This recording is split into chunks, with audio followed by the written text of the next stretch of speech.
So, thanks all for coming. I know you're only halfway through this morning's tour and activities, but I want to, future rider.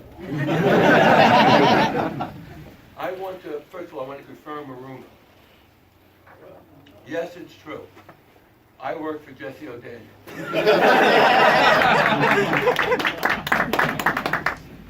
You know, I want to take this opportunity for you guys to educate me just a little bit on a couple questions.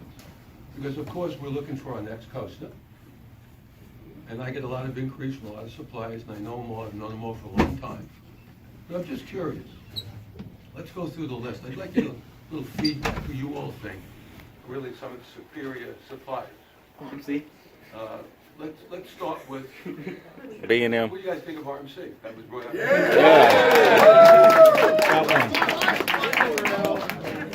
Have you guys all ridden their single track? Yeah. No.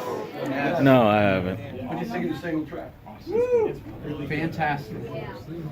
It's a support there? Wild ride start to finish. Wild ride start to finish. That's a good log line, right? Wild ride start to finish. Okay, B&M? Of course, yeah. What's your favorite B&M coaster? Fury. One of it. One of it. Awesome. They've never really made a bid. B&M. Never really made a bid. No. Vortex and Carolyn's the bad one. Vortex and Carolyn's the bad one. Yeah! Don't build a stand-up coaster is what he's saying. Yeah, no intimate. Intimate, yeah. Break down a lot. What's your favorite intimate coaster? Maverick? Yeah, Maverick. Well, Galaxy, I don't know. yeah, How Maverick. about S&S? Yeah. What about that spinning coaster? What do you guys think of that spinning? Anybody not like the spinning coaster? Because?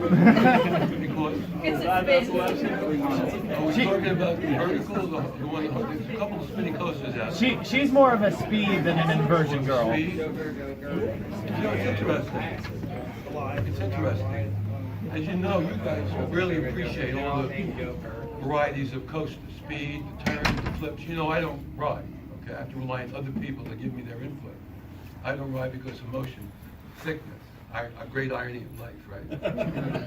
But this sort of, the coastal world sort of reminds me of the movie world. You know, my partner and I produced 12 feature films.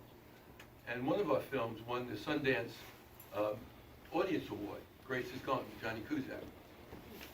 And as soon as we won that award at Sundance, I knew it would be a commercial flop. Because the people who go to Sundance, the cinephiles, they look for very specific sorts of things. You can guarantee it's not going to translate to the public at large. So let's take that analogy and let's apply it to the coastal world. Sometimes what coaster enthusiasts like is the kiss of death for the general population. That's true. And also, believe it or not, only about 15% of visitors to a park will actually ride a coaster, especially an intense coaster. The person in their family oftentimes leads them to the park because of the coaster. It's the coaster's stupid, right? But not all the family rides the coasters. So in the process of evaluating the coaster you're going to get, not only must you think of height, activity, all the things that you all find so important, that I find important as well, but you also have to think about the elegance of the design, what it looks like from a distance. Our coasters all have elegant design to them, if you look at them closely. That's not an accident, that's done purposefully. So there's the rider, and then there's the one that experiences the thrill of watching a family member of the general public ride, okay? Regarding, I understand that somebody asked Jesse a question. She was filling me in. I had to figure out what were going to be the tough questions. And there's going to be no questions today. I'm just speaking. You guys are too dangerous. But somebody asked Jesse about our height requirements. Let me tell you a very interesting story. Twisted Twins, which as you know, became Storm Chaser. We wanted to increase it from 80 feet to 100, or 90 feet to 110 feet, whatever the right, it's around there.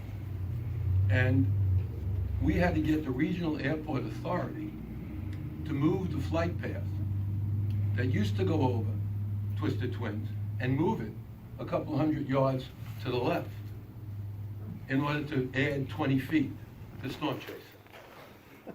Now, if you think it's easy to get the Regional Airport Authority, the Federal Aviation Commission, to move, so the kingdom does have a little bit of juice in the metropolitan town called Louisville, okay? So height, we can always work around height, because we have a lot of cooperative people in the government.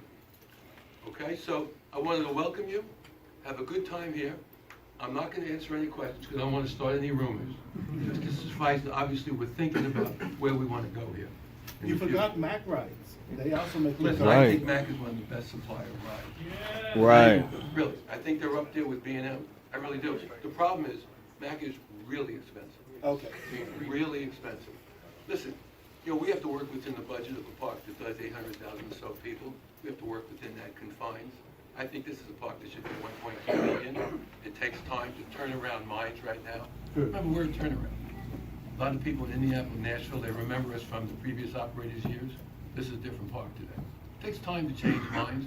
We have to work within the confines of what we can afford. Most coasters start in the $6 or $7 million range and go from there. But obviously, we're going to add another coaster. Only I know when.